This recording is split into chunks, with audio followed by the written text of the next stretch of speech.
on the way to my grandma's house about 4 years ago, and this big flash of light in the sky appeared with all different colors coming down from it, and it was like it was going to land right in front of us. And it never did. It just shot up in the air all of a sudden really fast, and it was right before Christmas time. And my mom and everyone else saw it, and we really thought it was neat. We noticed a very bright star-like object raised behind the rim of the forest. It was rising slowly at an angle in our direction. Then, when it had reached a considerable height and was right above us, we saw a flash like an explosion. Then this object turned and disappeared out of sight of tremendous speed. While the sightings in the Soviet Union are sensational, the story of Gulf Breeze will play a major role in our program tonight. We're down here in Florida, where we've assembled a whole town full of people who say they've seen the UFO that's haunted this community since last November. The fact that we are in contact with the extraterrestrials shouldn't be hidden from the people. My name is William Coleman. When I was at the Pentagon, I was Public Information Officer for Project Blue Book. Before that, I was a fighter-bomber pilot, and I saw a flying saucer. We in the Soviet Union are interested in exchanging information on UFOs and extraterrestrials. Heads have very oval-shaped eyes, very narrow nose, slit for a mouth, slits for ears, no hair on the head, kind of a bulb-shaped head.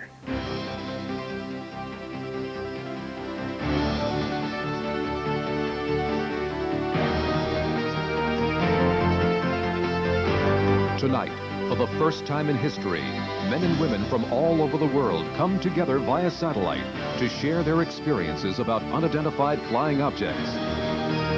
Live from the nation's capital, Washington, D.C., LBS presents, in association with Seligman Productions, UFO Cover-Up, live.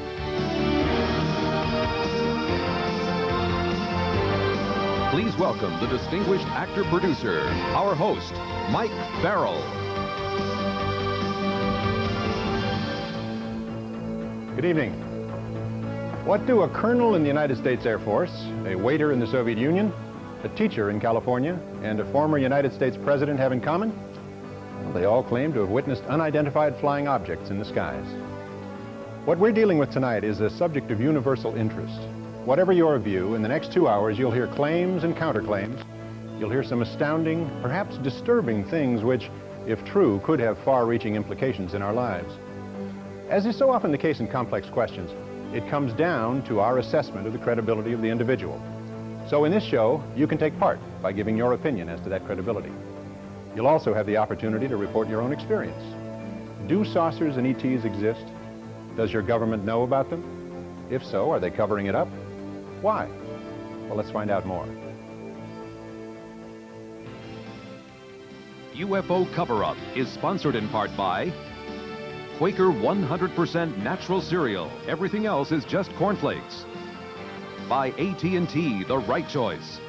And by Jif Peanut Butter for fresh roasted peanut taste. Choosy moms pick Jif. And now, back to Washington, D.C. for UFO Cover-Up Live. Your host, Mike Farrell. A recent Gallup poll discovered that only 1/3 of the American public denied the existence of unidentified flying objects. UFO encounters are categorized into 4 groups. It was a U-shaped craft. I don't know how large it was because it's hard to scale distance in terms of how far I was. My sister and I were just walking around the block, and we looked up, and there were, lights on the bottom part of it that we could see as we looked up. And this person has experienced a close encounter of the first kind. You've had a close encounter of the first kind if you've seen a daylight disk or nocturnal light UFO at close range. On April 14th, 1984, hundreds of people in the small mining town of Morenci, Arizona, witnessed a huge boomerang-shaped object in the sky. Close encounters of the second kind are visual evidence of a UFO's landing, such as impressions made by the craft, burned or irradiated soil, trees, or grass. In August of 1979 in northern Minnesota, when Deputy Sheriff Val Johnson encountered a brilliantly lighted object, his vehicle was knocked off the road, the hood dented, 2 antennae bent, and a headlamp broken. In a close encounter of the third kind, which Steven Spielberg made famous, the witness observes or actually confronts the occupants of the UFO. Close encounters of the fourth kind include people who claim to have been abducted by extraterrestrials. In almost every case, abductees also claim to have been medically examined by the ETs and eventually returned home, unable to account for the missing time. Now, there is a nominal charge of $1 on your phone bill for each call to our 900 number. The phones are active only in the United States and Canada from 8 p.m. Friday, October 14th through 1 a.m. Saturday, October 15th Eastern Daylight Time. So, if you've had a close encounter of the first kind, please call 1-900-400-6181. Close encounters of the second kind, call 1-900-400-6182. If you've experienced a close encounter of the third kind, please call 1-900-400-6183. That's only if you've had a third kind encounter, though, not if you've just seen the movie. If you had a close encounter of the fourth kind and you are back, we're anxious to hear from you. Please call 1-900-400-6184.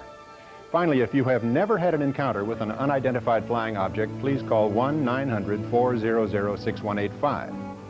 If you haven't had an encounter with a UFO and would like to, that's a long-distance call, and I don't have the number.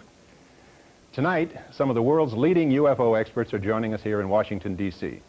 Now, welcome the author of The Search for Extraterrestrial Intelligence, the distinguished astrophysicist, Dr. Thomas McDonough. Dr. McDonough, welcome to the show. It's great to be part of this event. In your opinion, are we alone in the universe? Well, my own estimate is that just in our galaxy alone, there could be millions of planets that might be capable of sustaining life as we know it. The size of the universe is difficult to comprehend. In this galaxy, there are several hundred billion stars. Each one of these dots represents a galaxy, like our Milky Way. There are billions of them. So the sheer enormity of the numbers leads many scientists like myself to conclude that there must be life somewhere in the universe. Now, there are many theories about the origin of life. How do you think life first began in the universe? Well, that's where the cosmic cookbook of life comes in. It goes like this. Take one medium-sized planet and place it near an average-sized star. Don't put it too close to the fire or it will burn, not too far away or it will freeze. Add water, ammonia, methane gas, and electricity in the form of lightning to get things going. Stir and wait patiently. But you'll have to be very patient. It might take several hundred million years. But sooner or later, we think that some of those molecules will make bigger ones, and the bigger ones will make even bigger ones, and then reproduction will begin, and life is born. But perhaps the most important lesson we've learned about life here on Earth is that it is incredibly adaptable. From prehistoric times until today, from the depths of the ocean to the driest deserts, to the freezing cold at the highest mountain peaks, life forms on Earth are thriving. The reason I believe life probably exists elsewhere is the widespread availability of the ingredients in the cosmic cookbook of life. So if extraterrestrials exist and are visiting us, then how do they get from there to here? One possibility is that in space you could accelerate until you were very close to the speed of light. With fusion rockets using the abundant hydrogen and helium already in space, so the rocket wouldn't have to be burdened carrying fuel, you could increase your energy by millions of times compared with conventional rockets. So, within our lifetime, even with our primitive technology, according to scientists Robert Bussard, Robert Forward, and Stanton Friedman, round trips to nearby stars could very well be feasible. We are close to being able to get from here to there. Thank you, Dr. Tom McDonough. Stay with us. Bill Moore and Jamie Chandere introduce us to their government informants, codenamed Falcon and Condor. To protect their identities, they were photographed in shadow with their voices disguised. Stay with UFO Cover-Up Live and find out why Project Blue Book was classified top secret when we come back after this.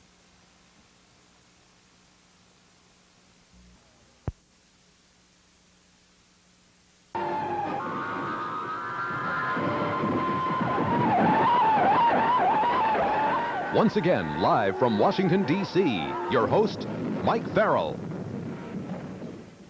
With all the UFO sightings reported over the years in America, the logical question is, if they really exist, why don't they visit the White House? And then there they were, all of a sudden, on July 26, 1952. The the Air Force tried and failed to intercept up to a dozen UFOs in the sky over the White House. The press conference 2 days later became the largest media event since the end of World War II. We can say that the recent sightings are in no way connected with any secret development by any agency of the United States. With all due respect to the Air Force, I believe that some of them will prove to be of interplanetary origin. In my position in the Research and Development Organization of the Bureau of Aeronautics and of the Navy Department, I am thoroughly familiar with both our aircraft and our guided missiles programs and can state without reservation that the Navy has no saucer-shaped aircraft or missile in any of these programs.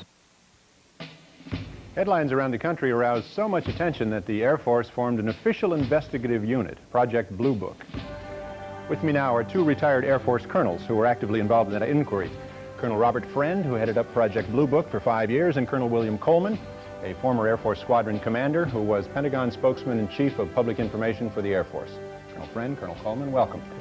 Gentlemen, has the Air Force been involved with UFOs before the White House incident? During World War II, our pilots saw what were called gremlins and Foo Fighters.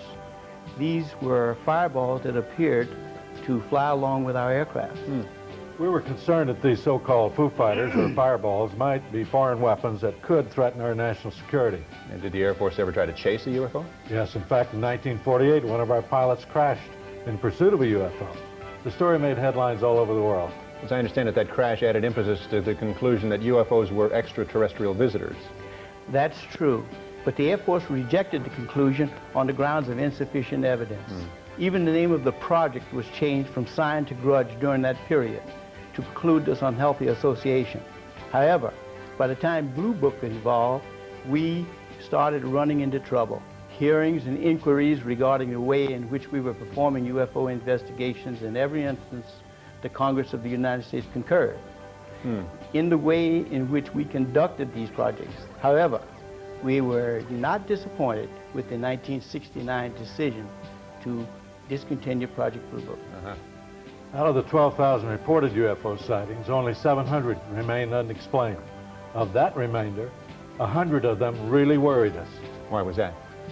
Because these 100 sightings involved the two criteria that defined a worrisome phenomenon: high strangeness and high credibility, meaning that highly credible, multiple witnesses, like military airline pilots, see something they've never seen before.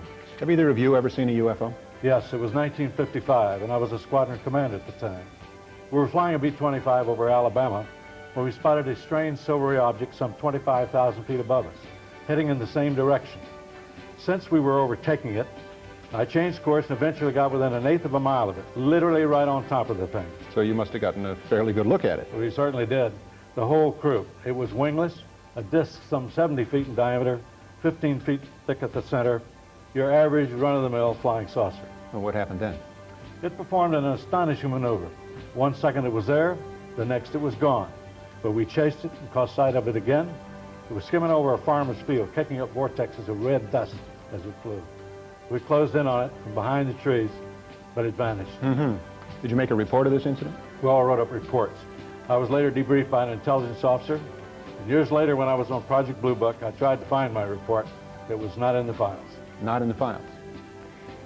Now you say you saw this object at point-blank range. Could it have been a balloon or an experimental aircraft? Absolutely not. It displayed a level of technology far beyond anything I had seen on the Earth then and now. Well, with this advanced level of technology, were you ever concerned that the object could be a threat to national security? No, not necessarily a threat to our national security, but I was uneasy about these UFOs because they were able to accomplish aerial feats that we couldn't. The apparent capability of these objects could possibly represent a threat to our national security. What's become of Project Blue Book? That's it, Mike. It was canceled in 1969 and will not be reactivated. Well, Colonel Coleman, Colonel Friend, thank you both. And while we're on the subject of Blue Book, let's hear another view from a scientist currently working for the government. Now, because he has insisted on anonymity, both his appearance and his voice have been altered, but his credentials have been thoroughly researched by the investigative team of Bill Moore and Jamie Chandray. They've given him the code name Condor. Project Blue Book was just a very low-level effort by the Air Force to collect information on sightings. It had a very minimal staff of one officer, an NCO, a secretary, and a scientist. The interesting, most exciting reports that came into Blue Book were often siphoned off by what they call moles within the organization. Those reports were pulled out of the files and never returned and just simply sent forward. The whole effort, as far as Blue Book was concerned, was that they tried every way they could to simply dismiss and explain away sightings. They certainly didn't want unknowns. The effort of Blue Book was to minimize the effects of these reports and to try to explain away as many as they could. And of course it worked. It worked in the fact that it closed down Project Blue Book and terminated the Air Force's involvement, official Air Force involvement, public involvement with the subject of UFOs. Of course, we know that they carried on with a covert operation after that. When Blue Book closed down, the official U.S. government position was that UFOs didn't exist, and Americans accepted this contention as fact. Or did we? Do you hear something? Hear what? I don't hear. Shh, listen.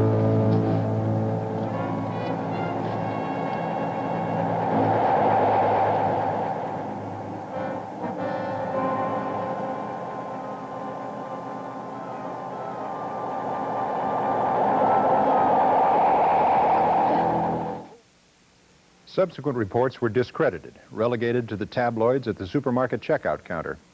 After Blue Book's final report, anyone who claimed to see a UFO was considered some kind of nut. It was a saucer. We saw it. We heard it, both of us. What more do we need to know? Well, we have to have time to think, to evaluate this before we sound off. So most sightings go unreported, particularly sightings by aircraft pilots. Could be a satellite. Aries 31, I have the primary target now in your 10 o'clock position, 5 miles over. I've never seen one like that. About an SR-71? The traffic is proceeding northeastbound, no altitude readout. Roger, Senator. Traffic's really moving now. It's going to be a problem now. He's going to descend about 1,500 feet too only. Wait a second. Stand by one.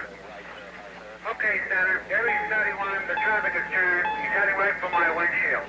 We're turning right immediately and leaving flight level 350 now. Aries 31, descend and maintain flight level 310.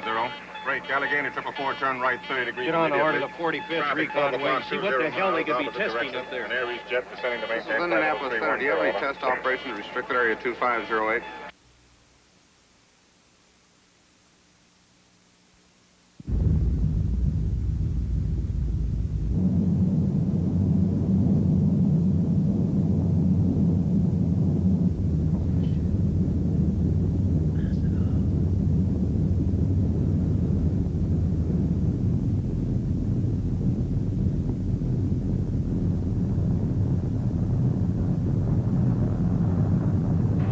EWA 517, do you want to report a UFO? Over. Negative. We don't want to report. Aries 31, do you wish to report a UFO? Over. Negative. We want to report one of those either. Aries 31, me neither. I'll try to track traffic to destination. Over. With me now are Dr. Richard F. Haynes and Captain Neil Daniels. Dr. Haynes, now retired, directed research and development projects at NASA's Ames Research Center for 20 years. Welcome, Dr. Haynes. Captain Daniels. Dr. Haynes, tell us about pilot sightings that you've been studying.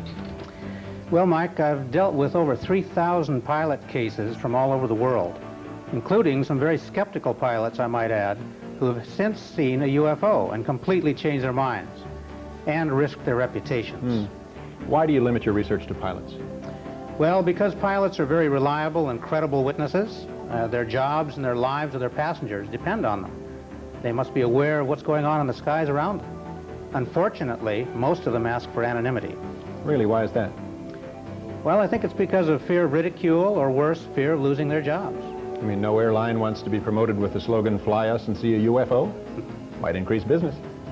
Fortunately, we do have a pilot who has come forward and has enough courage to share his experiences. Captain Neil Daniels, who flew for United Airlines for 35 years. Captain Daniels, thanks for being here. Would you tell us about your experience with a UFO? I was piloting a flight from San Francisco to Boston on March the 12th in 1977.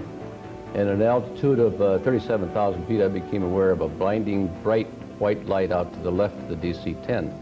I estimated it to be at about 1,000 yards, and I don't know, the object could have been several hundred feet in diameter, but it didn't read on ground radar. Could you tell what it was? No. Could it have been a commercial flight or a military aircraft? Absolutely not. At the speed at which it departed, I've never seen anything like it. Was this object in any way a threat to your plane? The three compasses were indicating opposite directions, and the plane was veering off and banking to the left by a strong magnetic pull. Well, how did you and your crew react? The flight engineer kept repeating, I don't want to see it, I don't want to know about it. I don't want to know about it. Did you file a report? It was a short layover, and the FAA would have hassled me all night, so I let it go. So that was the end of that? Yes, but 6 months later, I was on a hunting trip with my boss, and I told him the story, and he said, "Gee, I'm sorry you told me that. Strange things happen to people who have these sightings." Strange things? Like what? Well, in my experience, people are fearful of losing their jobs or being transferred. So much for telling the truth, huh? Well, thank you, Dr. Haynes, Captain Daniels, for coming forward on UFO Cover-Up. Incidentally, Captain Daniels now lectures at San Francisco's Fear of Flying Clinic. I mean, flying airplanes, not flying saucers. American Flight 812 requesting...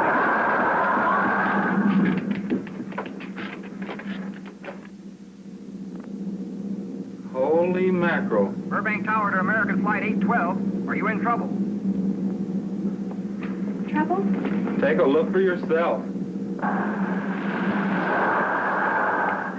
World. That's nothing from this world. Coming up, a startling report live from Moscow. Not only did the pilot and the crew see the UFO, but also many of the passengers of the plane. Once again, live from Washington, D.C., here's Mike Farrell. UFO sightings are happening all over the world. Through the Freedom of Information Act, we've obtained a report from Iran. On September 18, 1976, the Imperial Iranian Air Force reported flying objects so bright they illuminated the ground below. Alarmed citizens all over Tehran telephoned authorities with similar sightings. Simultaneous reports came from the Iranian Air Force, tower personnel, and ground radar. U.S. military intelligence forwarded reports to the Defense Intelligence Agency. As far as we've been able to ascertain, DIA did nothing with these reports. Guatemala, Central America. Camera crews were poised to film a car commercial. Suddenly, the cameraman was distracted by lights in the sky. And now, from Manitoba, Canada, an eyewitness account. Welcome, Mr. Robert Barry, an independent researcher and investigator from York, Pennsylvania.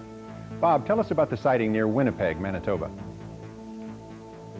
We're watching as this UFO moves across the screen 3 times at normal speed. Then the same movement once in very slow motion, 1/40th the normal speed. Now here's another sighting of the same object, also witnessed by the whole town of Carmen, Manitoba, who turned out for the incredible light show. Now, as we slow the film down, watch as the UFO jumps from the right side of the screen to the top of the screen and lights up the whole sky. The UFO is calculated to have been traveling faster than 30,000 miles an hour. That's very impressive. In fact, it did appear to light up the whole sky. Now, live by satellite to Moscow for the first UFO glasnost in television history. Please welcome, from the Soviet news agency TASS, our journalist and UFO investigator, who has researched many encounters with UFOs in the Soviet Union, Mr. Sergei Bulantsov. Welcome, Sergei. Sergei, can you hear me? We don't seem to be getting through. I've been listening to the show, Michael. It's really very exciting. I am very pleased to be a part of it. Thank you, sir. Tell me, what are the most impressive recent UFO reports in the USSR?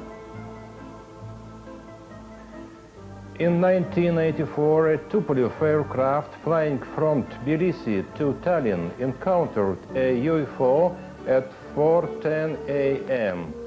Can you tell me who witnessed the event? First the pilot noticed. First the pilot noticed a bright beam of light shoot down to the ground. Everything on the ground, road and houses, were totally illuminated by this illustration. Were totally illuminated by a beam of light.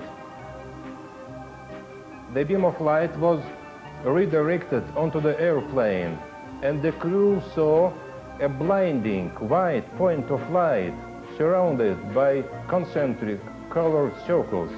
Yes, I'm told that that indicates the presence of a very strong magnetic field. What happened next? The white point of light swept down to the plane, leaving a green cloud, and began to swing from left to right, up and down once again. Finally, it flew alongside the airplane, and as if it was an escort, the passengers of the plane also saw this UFO, and after landing in Tallinn, Estonia, the crew was told that this UFO had been also seen on the radar screen. The common denominator in these sightings seems to be some sort of in March light phenomenon. 1981 in Yaroslavl, some 200 kilometers from Moscow, north of Moscow, two witnesses, Vitaly, 23, and Alexander, 32, saw something really very strange in the park. That was an egg-shaped object lying on the ground just 6 or maybe 7 meters from them. The object was bluish, about 5 meters in diameter and 2 or 3 meters high. Suddenly the object moved and began to open like a flower. Alexander saw two human-like beings of European type, but very tall, more than 2 meters, close to 7 feet. They grew up from the center of the object and approached Alexander. He said both beings were radiating some kind of rose-colored light. Their heads were clear, but the rest of their bodies seemed out of focus. And then a very strange telepathic conversation took place. They said, "Don't be afraid, we won't hurt you." In the movie here, The Close Encounters of the Third Kind, the extraterrestrials communicate with us through some sort of language of music, much as you suggested they talked to Alexander. What happened next? Both human-like beings entered the flower. It closed and disappeared. What about the other man? What was he doing during this time? All this time he was sitting on the snow as if he was paralyzed. He didn't take part in the conversation. I don't blame him. Have you investigated any abduction cases in the USSR? Yes, in June 1975, near Borisovlevsk, south of Moscow, at 2 a.m., a Soviet Army officer saw a very strange domed UFO aircraft on the ground. He approached it and saw two alien silhouettes inside. When he came closer, he felt something like an invisible wall and then lost consciousness. When he recovered, he saw an alien aircraft fly away. He thought about 15 minutes had passed, but when he checked his watch, much to his amazement, 1 hour had passed. And later, he had the same dream over and over again. He was flying over the UFO landing site. So he thinks he was abducted. That sounds actually very similar to some of the abduction stories we've encountered in the United States. I understand you have some photographs that you can show us? Yes, certainly. This one was made in Bulgaria, near Stara Zagora, in July of 1978. A married couple was drinking tea at their country house when they saw this hovering object. They took this snapshot with a Polaroid camera. And this UFO had been seen. Please change picture. Please change picture. And another UFO, this UFO, yes, this UFO had been seen near at the Murmansk region, near Finland's border. The same year, this snapshot had been reportedly made by the militia. Thank you, Sergei.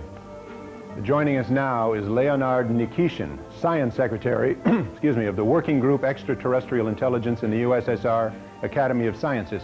Mr. Nikishin, I understand that you have thousands of reports of UFO sightings in the Soviet Union. Yes. Most of them were explained later as natural events, but some were mysterious and unexplainable. I feel these are extraterrestrial probes without life as we know it. You mean unmanned space probes. Was there any official reaction to UFOs from Soviet science? Recently, most scientists here dismissed them. But now the situation is changing. Several years ago, we formed a UFO group that included many investigators, scientists, cosmonauts, technicians, writers, journalists, and so on. In 1944, in 1984, we published an announcement in several Soviet newspapers asking anyone who had had a UFO experience to contact our organization. That's interesting. We're doing the very same thing tonight. What kind of responses did you get? Considering it only appeared to us, we were amazed to receive approximately 20,000 letters. Now we are attempting to approach the UFO phenomenon in a more scientific way, in our search for methods to contact with extraterrestrial intelligence. Very good. Personally, I am sure we'll meet extraterrestrial at last, maybe sooner than we think. Thank you, sir. Sergei Bulontsov, Leonard Nikishin, thank you very much for all you've done so far. Stay with us and we'll get back to you.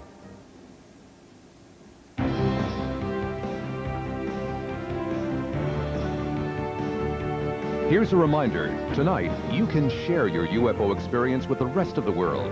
If you had a close encounter of the first kind, call 1-900-400-6181. The second kind, 1-900-400-6182.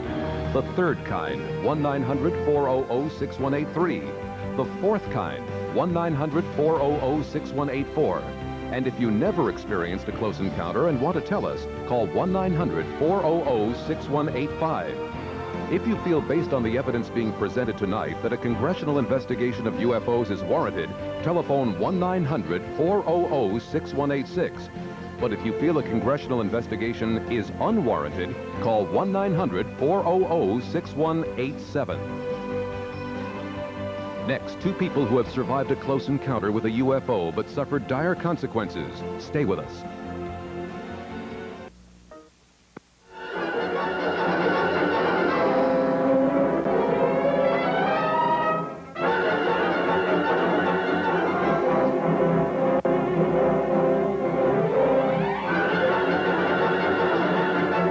Back to Washington, D.C., live, and Mike Farrell. In the 1950s, America went UFO crazy. Waves of sightings were often followed by waves of hoaxes. Pranksters were busy airbrushing negatives and doing photographic cut and paste jobs. They even tossed saucepans in front of the camera and dangled hubcaps in the air. Obviously, they were just out to get publicity. George Adamski claimed direct contact with blonde-haired aliens who took him to the moon and Venus, where, he said, he took these photographs.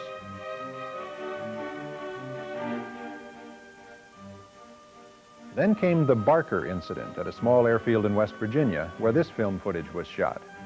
This was termed the Lost Creek Flying Saucer. Many people who saw this film believed that the hanging thing you see was in fact a UFO. We'll leave it to you. The 60s and 70s brought various groups of people who actually built saucer-shaped vehicles and attempted to fly them. And about 10 years ago, there began what we believe to be the most elaborate hoax of all. A Swiss farmer, Billy Meyer, claimed to have had direct contact with an extraterrestrial group from the Pleiades star system. Meyer produced photographs of what he called beam ships, and the occupants of these beam ships. Interestingly, one of the aliens looked very much like a Swiss fashion model, and the so-called beam ship was found in his barn. Now, Billy Meyer's beam ships may have been obvious hoax, but thousands of UFO sightings from all over the world are not so easily explained away. Joining me now from the suburbs of New York City are Robert Pozzuoli, a computer systems executive, and his wife, Lori. I'm glad you could be with us tonight. Thank you, and nice to be here. Tell us what happened to you 4 years ago.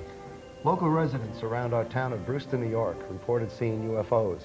More than 9,000 reports came in and were always the same. Noiseless, hovering, boomerang-shaped objects approximately 150 feet from wingtip to wingtip. When we spotted it, I had my video camera and we quickly started shooting the footage you'll see. I think your comments on the tape are especially interesting. Let's look at it now.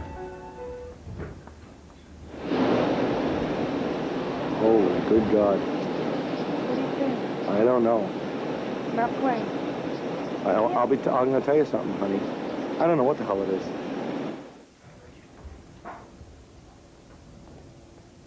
Tell me, what kind of effect this sighting has had on your life?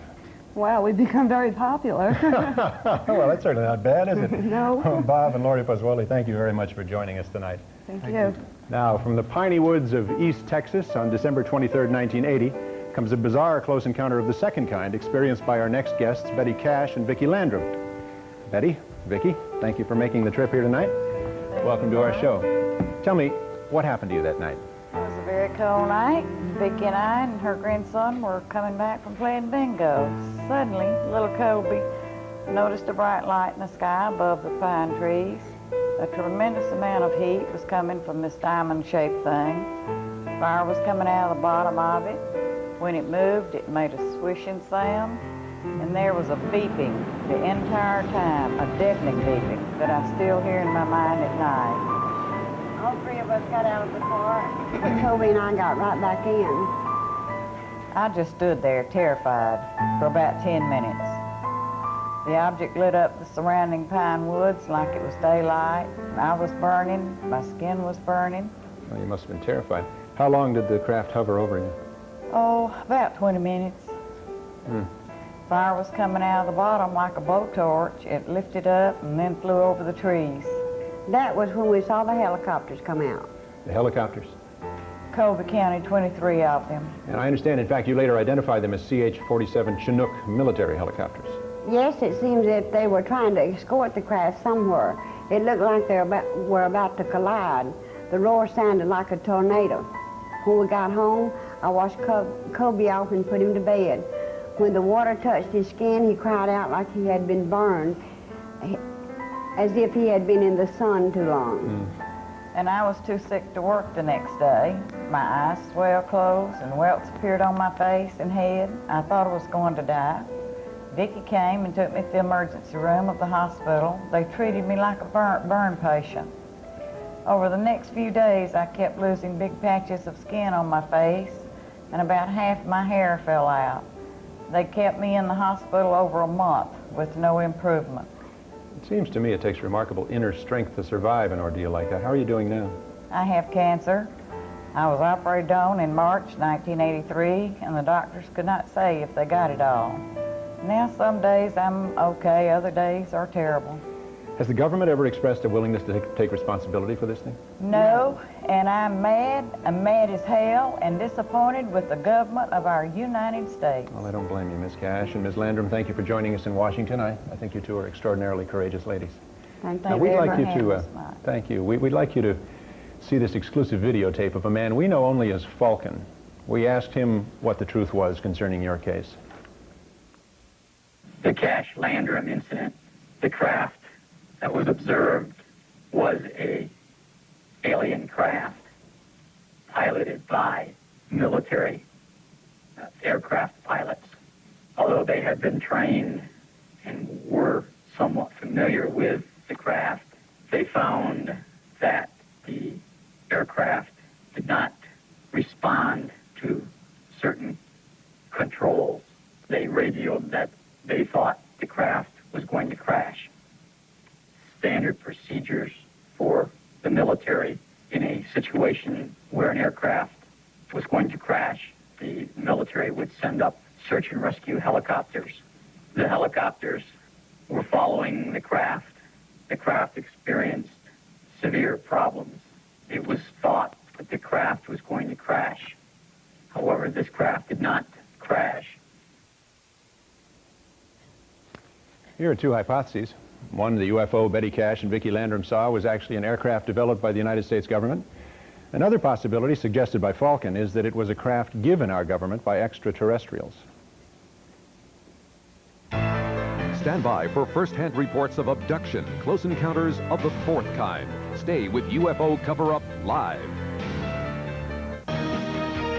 Once again, welcome back to UFO Cover-Up Live. Rosemary Osnato, a commercial graphic artist, lives in New York City's East Village. Rosemary suffered a broken kneecap last year and is recuperating from the injury. Al Hassim lives in the Bronx with his wife and 11-year-old daughter and works the 4 p.m. to midnight shift for the telephone company in Manhattan. In his off hours, Al likes to play guitar and write songs. Lisa Salviano of Lake Hiawatha, New Jersey, is 24, married, and pregnant with her first child. She works as a secretary in Morristown, New Jersey.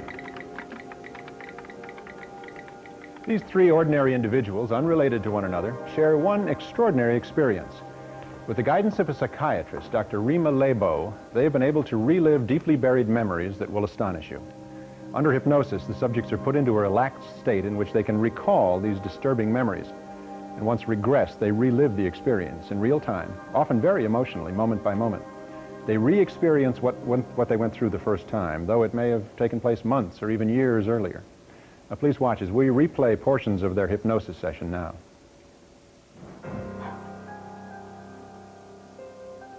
could see the lights in the city. There was this light coming over my head. Very bright, very intense light, very sharp, heavy. It was coming straight down.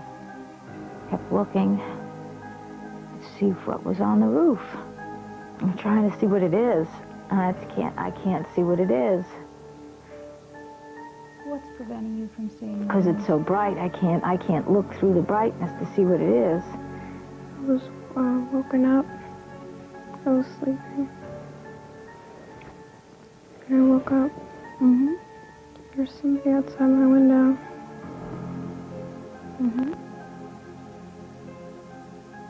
They wanted me to go out. And I didn't know how I would get out there because the window was there. But when I thought that, all of a sudden I started to move up and out. And I went through the window. And I thought that was so neat. Can you feel your feet on the floor and walking in the regular way? No. Oh. It doesn't seem like I walk because it seems like I don't see anything like when you walk, you can see like things going up and down when you walk. This is smooth. When you get to the end of this walk, where are you? Some kind of control room or something. Mm-hmm. What makes it look like some kind of control room? Because of this, it's like a big console in there. I think there was a table in the room. Table in the room. Like an eating table? Mm-mm. Oh, what kind of table? Like a doctor's office. They make me lie on it. Lie down on the table? You're lying on your tummy? On my back. On your back. When you're lying there, are you alone? No, they're all over. They're all over. Does anybody touch you? I think they do, yeah. Where do they touch you? I think like my arms and legs. Are you alone? No, they're all over. How many of them are there around the table? At least 4 or 5. Mm-hmm. And are they all doing something, or are they all watching? No, they're watching too. Uh-huh. How many of them are actually doing something? 1. They're so ugly. What makes them so ugly? They look mean. What makes them look mean? They don't smile. They don't smile. God, he's ugly. That is an ugly thing. Very ugly. His head looks so pathetic. His heads, they just don't look right. Their heads don't look right.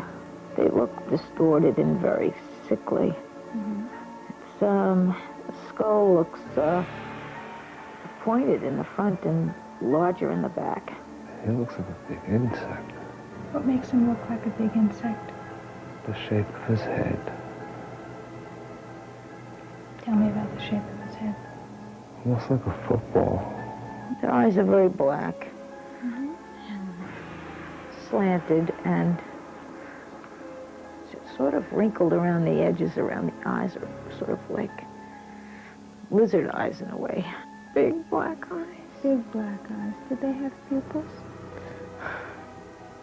Whole eyes black. What color eyes does he have? They look like they're black. With us now is the noted psychiatrist, Dr. Rima Lebeau, and the best-selling author and researcher, Bud Hopkins. Dr. Lebeau. Bud is the author of 2 books, Intruders and Missing Time, a documented study of abductions. Thank you both for coming to Washington to see us.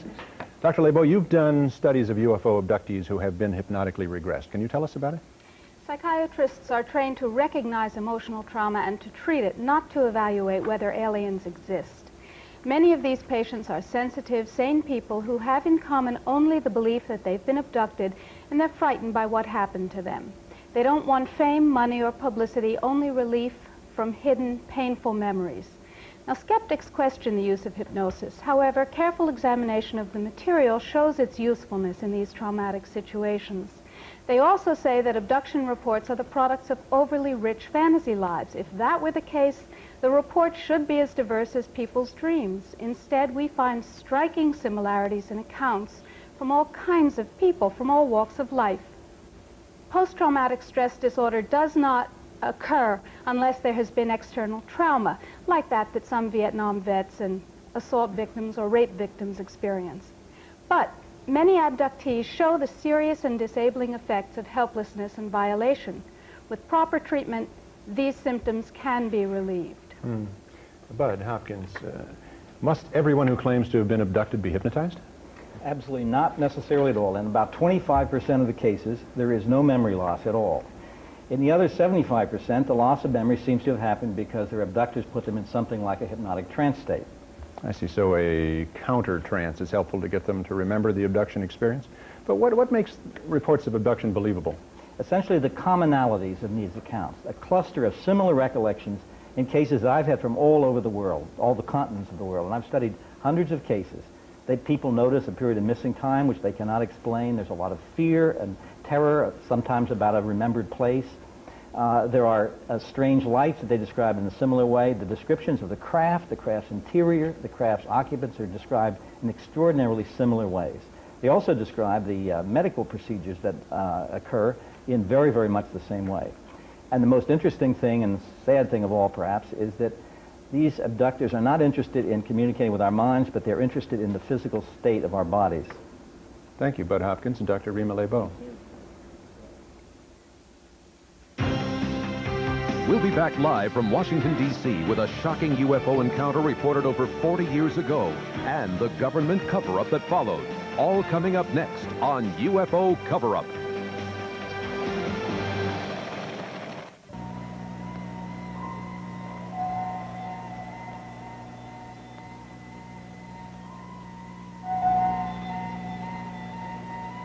Come. I will show you wonders you have never seen before. UFO Cover-Up continues live from Washington, D.C. with our host, Mike Farrell. One of the most intriguing UFO stories occurred in July of 1947 in New Mexico. With me now are Bill Moore, co-author of the Roswell Incident, and nuclear physicist Stanton T. Friedman. Both of these gentlemen have done extensive research on this case. Thanks for joining us. Bill, how many people were involved in the New Mexico incident? We have personal testimonies from about 100 people. One of the most important of these people was Bill Brazel. Brazel's father managed the land where the incident took place. Apparently a UFO had been caught in a thunder and lightning storm while in the area. The next day, Brazel's father went out on horseback to check for property damage and came upon the wreckage of a strange aircraft which fanned out for nearly half a mile. The corpses were found a couple of miles from the site of the crash. Wait, just a moment. Corpses? Dead alien bodies, called extraterrestrial biological entities, EBEs if you wish. We got reports that they appeared to be small humanoid bodies with large hairless heads, wearing one-piece seamless gray skin-like clothing. We assume they must have ejected from their craft with some kind of ejection capsule. The Air Force came and recovered the bodies and took them away for autopsies. Gentlemen, autopsies, EBEs, this is rather unsettling information. Level with us. What do we know to be fact? We know these are the facts. A very strange spacecraft exploded. Pieces of the craft were recovered. Several bodies were found and removed along with the wreckage. We can prove the story was covered up very quickly at the highest level and given a classification above top secret. Flying saucers are real, period. The first person sent by the Air Force to investigate the crash site and to take care of the wreckage was a Major Jesse Marcel. Let's meet his son, Dr. Jesse Marcel, who was 12 years old at the time and, needless to say, has never forgotten that incident. Welcome, Dr. Marcel. Nice to see you. Jesse. Bill. Jesse. Doctor, tell us, if you will, about the night your dad came home from that crash site.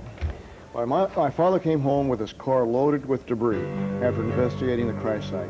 He brought the material into the house where he, my mother, and I sorted through the stuff. Among the litter was a foil-like sheathing alloy. It was metallic, and it looked like the skin of an aircraft, but it was unlike anything I had ever seen. Also, there was an I-beam about 1 foot to 1.5 foot in length, about 1/2 inch across. The inner surface had hieroglyphic-like symbols on it, like Egyptian symbols, as I recall them. And what was the Air Force's explanation of all this? The explanation was that a weather balloon had crashed. Did your father think it was a weather balloon? Anything but. I believe the meaning behind his words was that he suspected there might have been some kind of cover-up. What happened to all this debris you've described? Well, the debris which had been removed was never seen again. It was taken from your house?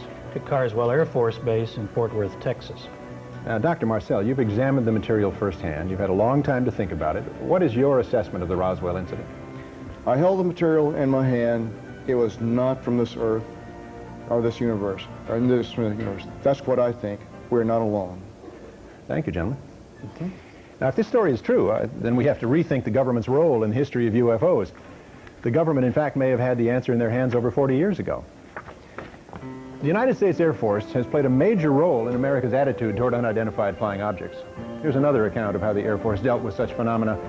With me is author and filmmaker Robert Emenegger and former security manager and chief of requirements for the audio-visual program at Norton Air Force Base, Paul Schartle. Gentlemen, Mr. Emenegger, how did you get involved with UFOs? Well, it was in 1973 when I was vice president at Gray Advertising, and I took time out and went to Norton Air Force Base to explore subjects for television specials related to the Defense Department. While discussing several of the subjects, UFOs came up, and Paul here told us about a film of a landing of alien crafts at Holloman Air Force Base about 3 years earlier. What did you see, Mr. Schartle? I saw footage of 3 dish-shaped crafts. One of the craft landed and two of them went away. Why did it land? It appeared to be in trouble because it oscillated all the way down to the ground. However, it did land on 3 pods. A sliding door opened, a ramp was extended, and out came 3 aliens. What did they look like? Well, they were human-sized. They had odd gray complexion and a pronounced nose. They wore tight-fitting jumpsuits, thin headdresses that appeared to be communication devices, and in their hands they held a translator, I was told. A Holloman base commander and other Air Force officers went out to meet them. You actually saw these aliens on the film? Yes. This film footage sounded very, very special, and we wanted to use it as the ending of our television special. And did you? Was it in your special? Well, although the Pentagon had been very, very cooperative all the way, at the last minute the film was confiscated and we lost the whole finale of our show. But what I saw and heard was enough to convince me that, you know, the phenomenon of UFOs is real, very real. Mr. Shartle, what did your superior officers tell you? I was told it was theatrical footage the Air Force has purchased to make a training film. Well, that sounds plausible, doesn't it? Well, if it were a theatrical film, why didn't I have a record of this? It was my job to keep accurate records of all audiovisual purchases. Is there any other reason that you feel this was not a theatrical film? Yes, it was too real. The people who were shooting that day were Air Force personnel. Lucky for us, the day they were shooting, they were doing an acceleration test. Yeah, well, it's too bad we couldn't get that footage from the Air Force. Gentlemen, thank you very much for being with us tonight. Now, one of the most compelling sightings in recent years took place in Gulf Breeze, Florida, where over 100 people witnessed a UFO. I believe Gulf Breeze will turn out to be one of the most important UFO cases of all time. Hello, Gulf Breeze.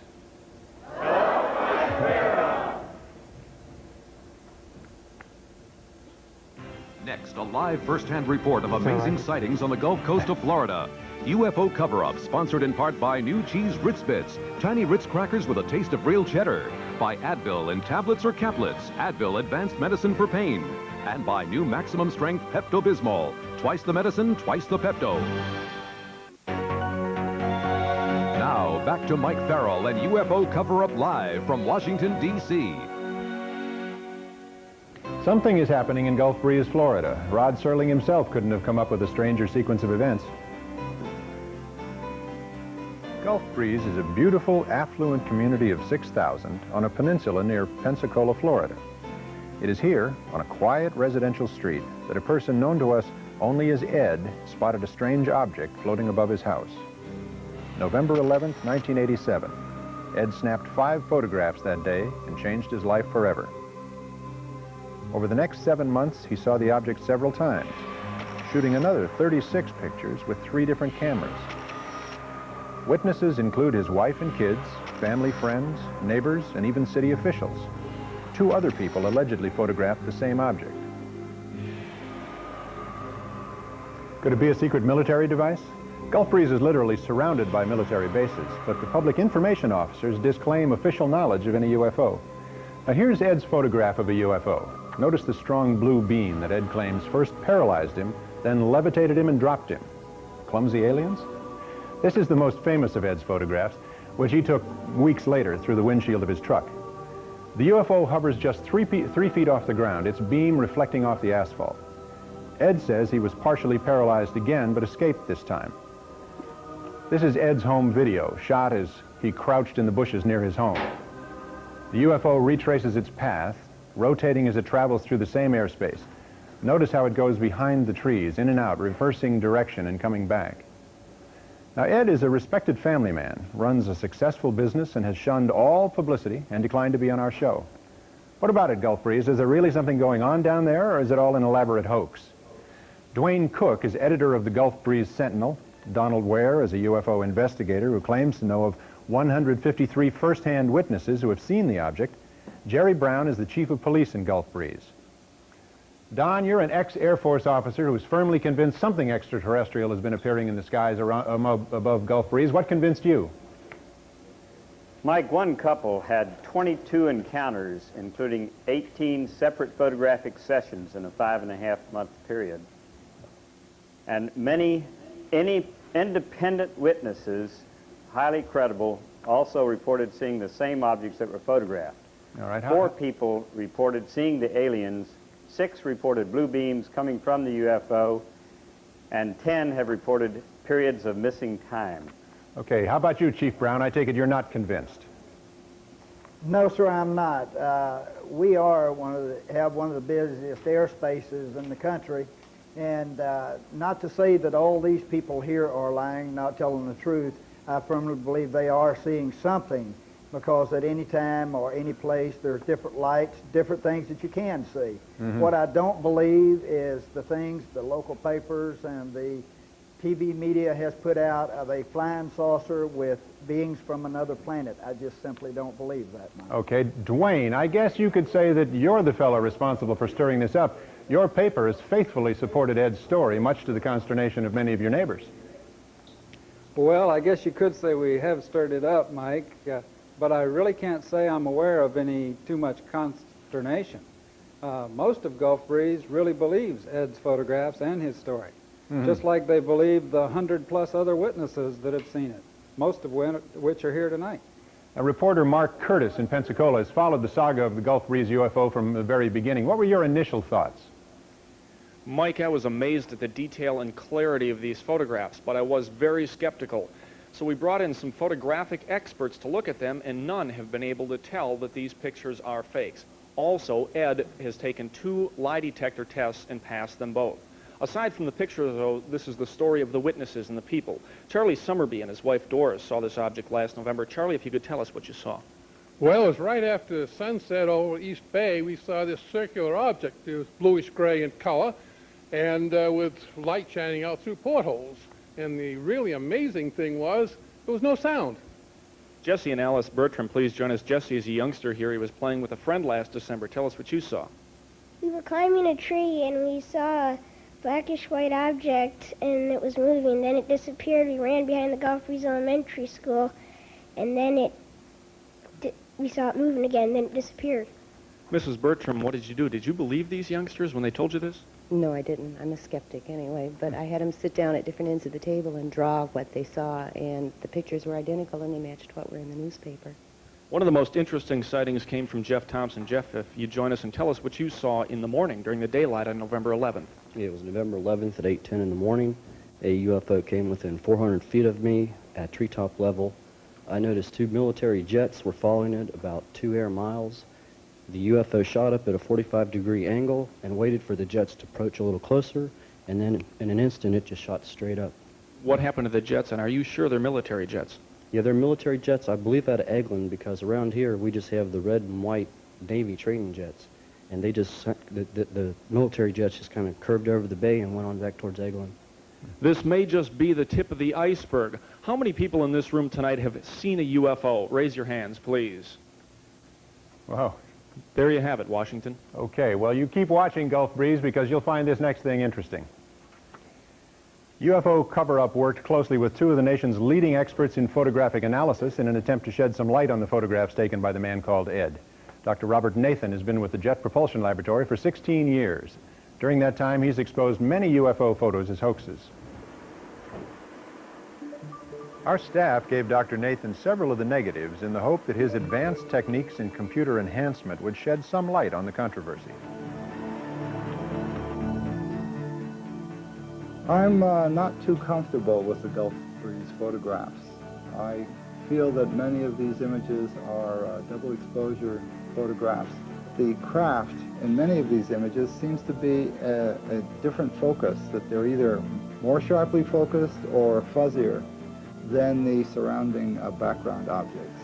The spacecraft appears to be rather bright. It's as if there is some kind of external light shining on it. The situation that would arise if the craft were in a room at an earlier time with room light shining from all directions. It seems that in quite a few of these pictures, the very top and bottom of the spacecraft are very sharply cut off, whereas the rest of the image is rather fuzzy, giving me the feeling that there was some kind of cut and paste onto some surface.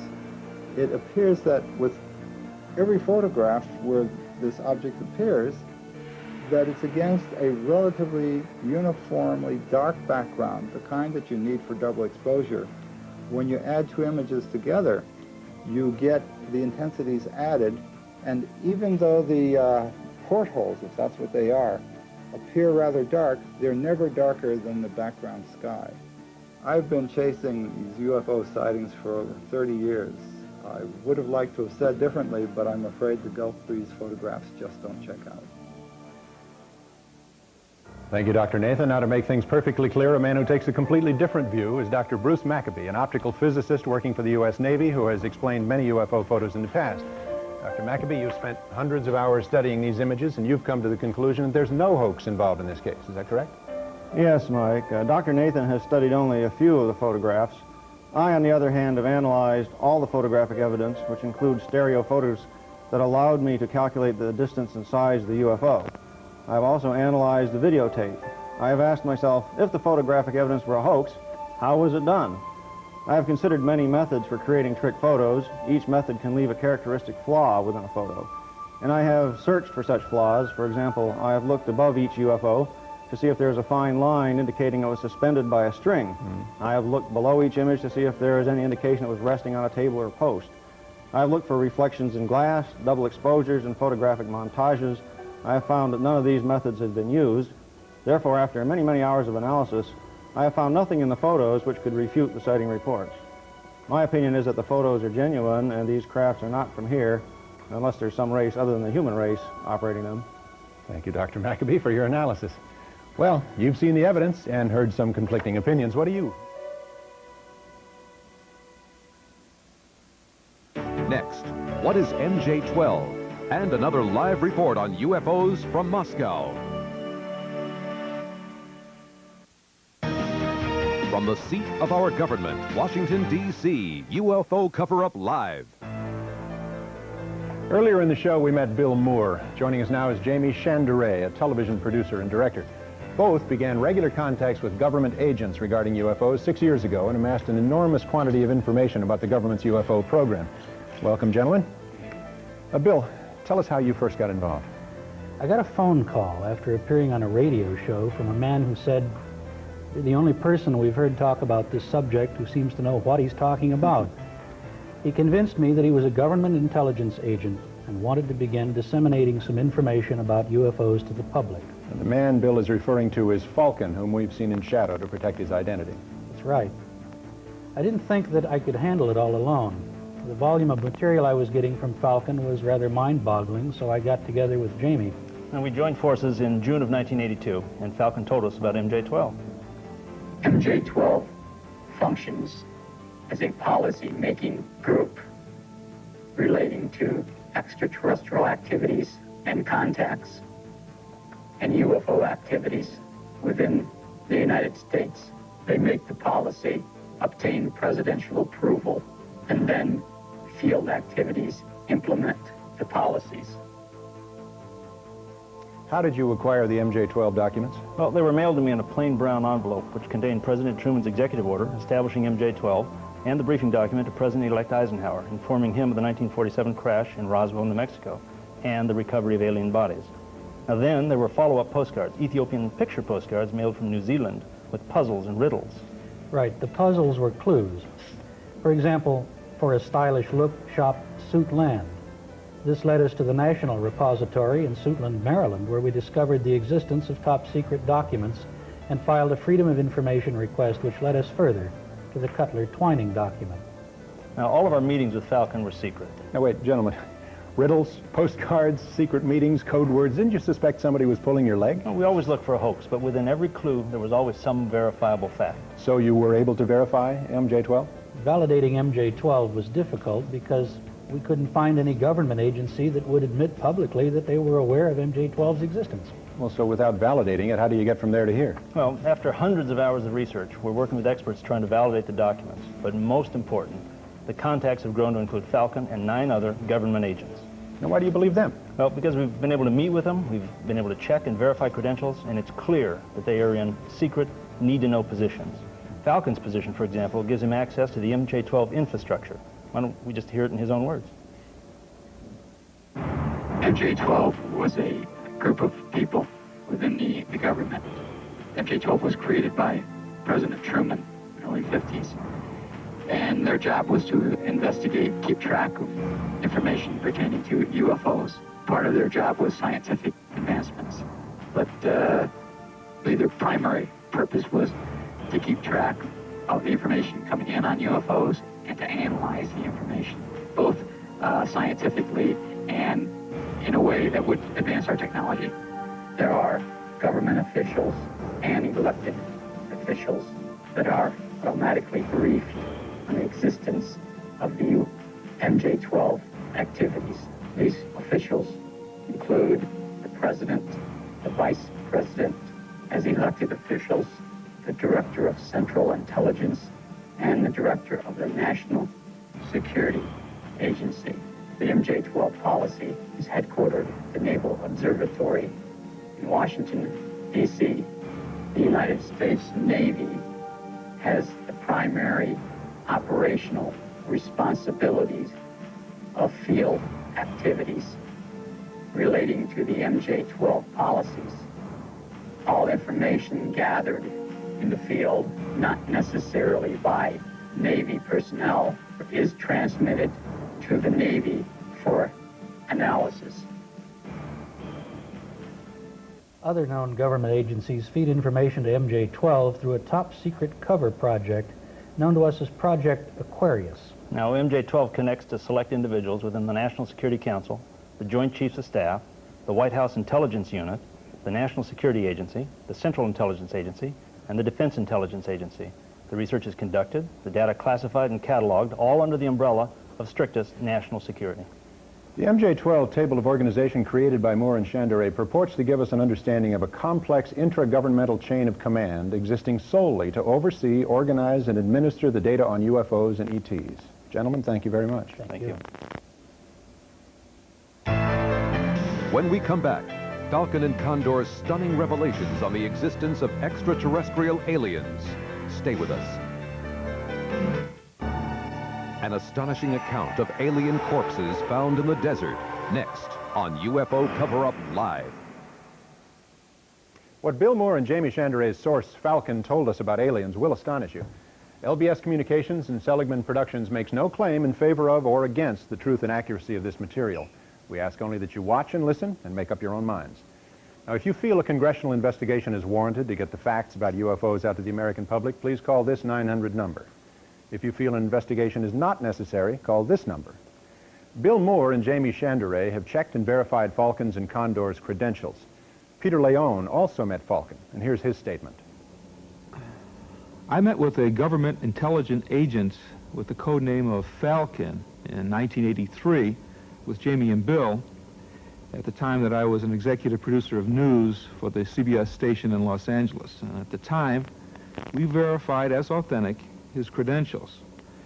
And then again in 1987, we met again with Falcon and again verified his credentials. I'm satisfied at this time that he is who he says he is. The fact that I've proven my identity to you, showed you my credentials, and verified my existence within the intelligence community. You also have some of my colleagues who have verified the same information. We asked Falcon where he found out so much about extraterrestrial biological entities, or EBEs. This book, or it's called the Bible within the MJ-12 community, contains historically everything that occurred from the Truman era up through the three aliens being guests of the United States government, technological data gathered from the aliens, medical history gathered from dead aliens that were found in the desert, autopsy information gathered from dead aliens found in the deserts, and information obtained from the extraterrestrials regarding their social structure and their information pertaining to the universe. Was there an additional source of information? Presently, as of the year 1988, there is one extraterrestrial being. He's a guest of the United States government, and he's remained hidden from public view. The Yellow Book is a book that was exclusively written by the second alien. The book relates to the aliens' planet, solar system, suns, the culture, and the society makeup on the planet, the social structure of the aliens, and the aliens' life among Earthlings.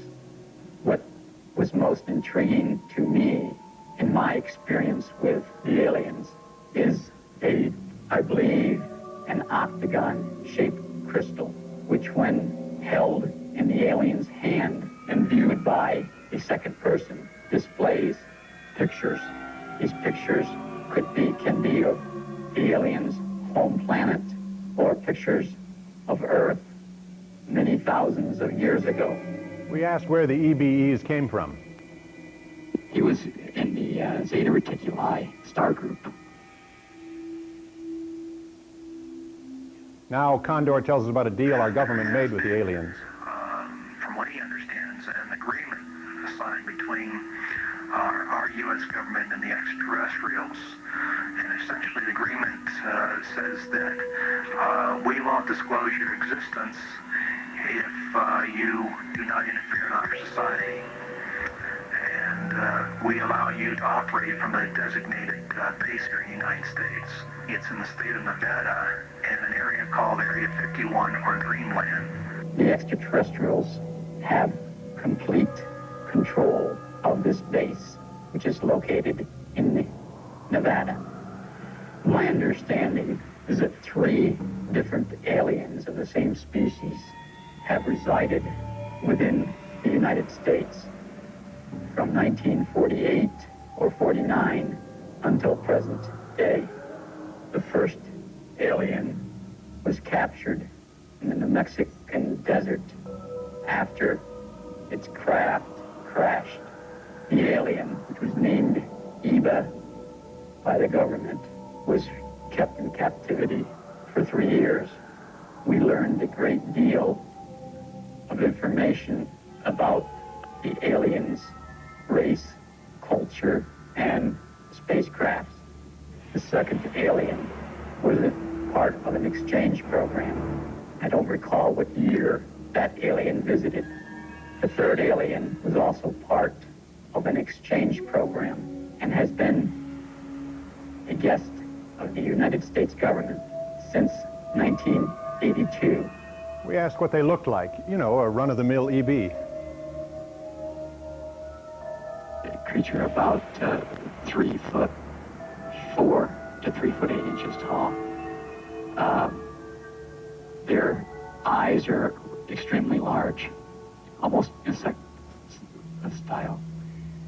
Their eyes have a couple of different inner lids. The bays were extremely bright, probably twice to 3 times as bright as ours. And I think they have just 2 openings where our nose would be. They have a small mouth.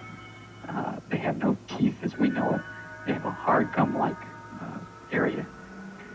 Their internal organs are quite simple. They have a one organ which does the job of our heart and lungs. Their digestive system is really simple. Their skin structure is extremely, it's a very elastic skin and hard, probably hardening from their sun. They have some basic organs. Their brain is more complex than ours. It has several different lobes than ours have. Their eyes are, where our eyes are controlled by the back of our head, theirs is controlled by the front of the brain. Their hearing is quite better than ours, almost better than the dog's, small areas. Their sexual organs are, they have males and females. Their kidney and bladder is one organ. They excrete waste. They have another organ, which I don't know if our scientists determined what it was for, but they believe it's to transfer the solid wastes and the liquid wastes. They have hands without thumbs. They have 4 fingers without any thumbs. Their feet are web-like, small web-like. So many questions occur. Do they believe in a supreme being? What's their intelligence level? What's their average lifespan? It's approximately 350 to 400 Earth years. It's my understanding that the aliens have an IQ of over 200. They have a religion, but it's a universal religion. They believe in the universe as a supreme being. The aliens enjoy music, all types of music, but especially ancient Tibetan style music. We asked about their diet. They do eat vegetables. They like vegetables, and their favorite dish or snack is ice cream, especially strawberry. Well, the next time you're in an ice cream parlor, just quietly notice who orders strawberry, okay? As a wrap-up, Falcon and Condor said to us, I personally feel that this information should be presented to the public. There's only a small portion of the information that we've gathered from the extraterrestrials that should be safeguarded or classified. Condor also suggested he'd like to see a congressional hearing on the subject. Interestingly enough, he, Falcon, and a third source have agreed to meet with the senator's staff to discuss all of the information they claim to have concerning UFOs and aliens. From this meeting, a Senate investigation could ensue. Now, if this is true tonight, we're witnessing history in the making. A startling new revelation live from the USSR right after this. Stay with UFO Cover-Up. We're back by satellite with our contacts in Moscow, USSR, and more of UFO Cover-Up live. Once again from TASS, here is Sergei Bolantsev. Tell us again, Sergei, about the preliminary findings from Tunguska in Siberia. Are you on the line, Sergei? The Tunguska explosion, which occurred in 1908, still attracts a tremendous amount of public attention. I traveled twice to the site of the explosion. It is in a very remote, very distant part of Siberia. And according to some recent findings, the most astonishing fact about Tunguska explosion is that actually there were two objects, I would say two UFOs. The first one had been seen early in the morning at approximately 8 a.m. and it exploded over the Tunguska forest. And the second one had been seen in the afternoon. One can get the impression that the second object was looking for the first one. Yes. And Mike, by the way, why shouldn't we arrange a joint Soviet-American expedition to the site of the explosion? I think that's a terrific idea, Sergei. I'm sure there are many Americans who would like to join us. We'll talk further. Now, we're looking forward to the final reports from this latest expedition to Siberia. Thanks for the news flash, Sergei Bolantsev, and thanks for opening a new channel of communication between the U.S. and the USSR. Now, we've invited three people who are highly skeptical of UFO phenomena. We would like them to give you their point of view. Let's meet them. First, David Williamson, a 30-year veteran NASA senior staff member who is well known as the UFO point person at the National Aeronautics and Space Administration. James Oberg, who has written many books and articles about space and UFOs and lectures widely on related topics. And finally, Dr. Herbert Spiegel, who heads the Columbia College of Physicians and Surgeons postgraduate program is in hypnosis and is the author of the book Trance and Treatment, The Clinical Uses of Hypnosis. Gentlemen, thank you for being here. Dr. Spiegel, you're the expert in hypnosis. What do you think of the technique of hypnotic regression? Well, the hypnosis is accurately regarded as controlled imagination, which includes misperceptions as well.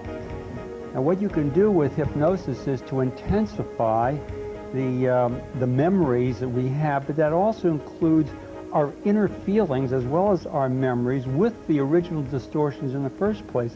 But hypnosis does not at all enhance the accuracy of the original perception in the first place. Does not? Does not. The question of commonalities, does that mean anything? It's simply because we know that in our forensic work that too many misperceptions occur in the first place. I see. And if you now intensify it with the vivid recall of hypnosis, then all you do is exaggerating what you already started off with as a misperception. All right, sir. Mr. Williamson, what does NASA's point man on UFOs have to say in response to the material you've seen?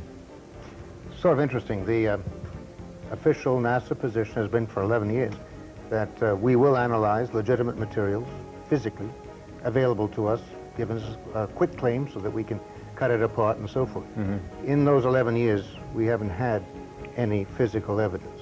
What you're dealing with here seems to be a phenomenon, very real, since Ezekiel all the way to Florida. Yes. But it is not a physical phenomenon that you can measure, that you can put your hands on, that you can bring to the laboratory. I don't know what it is.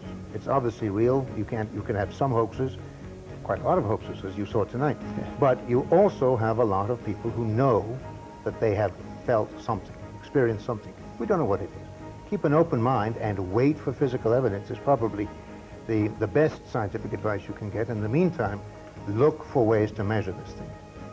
Very good. Mr. Oberg, what do you think about the evidence you've seen tonight? Well, I think it's some fascinating material, Mike. The most interesting part is that the material as it was put together left out an awful lot as well. Material within the UFO community itself, with a lot of controversy and skepticism among UFO believers about the MJ-12 material, about Gulf Breeze as an example. I'm glad to see that the Russians were brought into this, because that really underscores what I think is happening in a lot of these reports, which is that people will see and interpret things in the sky as they interpret them, and many times the government doesn't really mind that UFOs are seen as flying saucers. The cases discussed tonight, particularly the first case from the airliner, 1984, at 4:10 a.m., turns out to have been, and it was seen by other people outside of Russia as well, a military rocket test up in the area of Plesetsk, which was a secret space center. This happened so many times in the Soviet Union, they released official scientific reports from the Academy of Sciences claiming that things that people see, which happen to be weapons tests, space weapons tests, for example, are UFOs. So to call them flying saucers and to present that point of view is actually to take part in the cover-up of their true nature, which is in some ways a very ironic feature. Now, in terms of whether or not these are real UFOs, whether or not the MJ-12 stories, which seem to change every time we hear them from Falcon, are true, I'm afraid we don't have a 900 number. But I suggest people go out and buy strawberry ice cream. If it's all gone, maybe the UFO guy will go away. Great. Thank you very much, gentlemen, for being here. Since we went on the air 2 hours ago, calls have been coming in from all over the country claiming to have experienced close encounters with UFOs. Here are the results. Of the people that called in, 20% they said they had never had a UFO experience. Of those who claim to have had a close encounter of the first kind, do I have a number? 66% claim to have had a UFO experience of the close encounter of the first kind. Close encounter of the second kind, 5% make that claim, and 3% claim to have had a close encounter of the third kind. That's perfect. Close encounters of the fourth kind, 6%. Thus far in the program, we've had how many percent of our callers calling for a congressional investigation? 87% saying yes, congressional investigation, no, 13%. Now remember, our telephones are active until 1 a.m., October 15th, Eastern Daylight Time, throughout the United States and Canada, at the nominal charge of $1. All information received from your phone calls will be forwarded to a proper investigational committee, should one be set up, in Congress here in Washington, D.C. It seems every man, woman, and child in America. And the exciting wrap-up of UFO Cover-Up, sponsored in part by AT&T, the right choice, by Quaker 100% natural cereal, everything else is just cornflakes, and by new Chunky Chips Ahoy, the new chocolate chunk cookie from Nabisco. If you want to report a detailed close encounter of any kind, or have information concerning the government's role in UFOs, please write to the address you see. Now, welcome back to the final chapter of UFO Cover-Up with our host, Mike Farrell. Thomas Jefferson said the government must never lie to the people. After all the sightings, observations, and testimonies presented here tonight, we are left with the uneasy question, has our government been lying to us about UFOs? Are extraterrestrials here? Does our government have UFOs hidden away in a warehouse?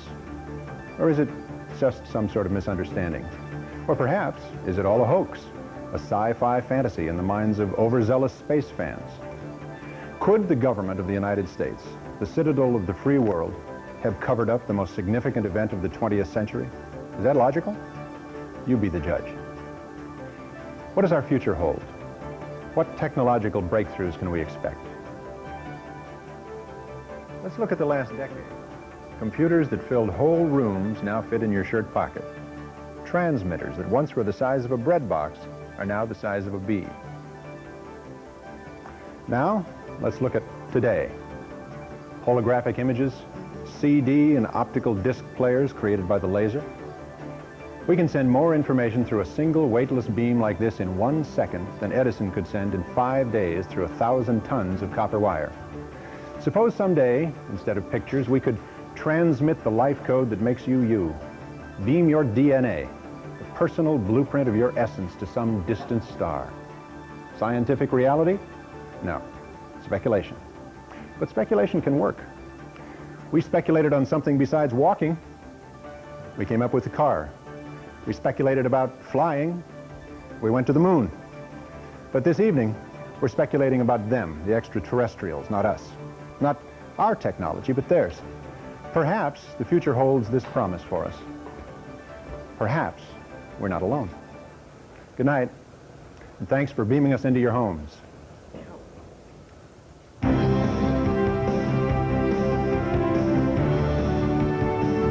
Travel arranged through Eastern Airlines. Fly 3 times on Eastern before December 15th and earn triple mileage for all of 1988. Eastern, we've got your ticket to fast free travel.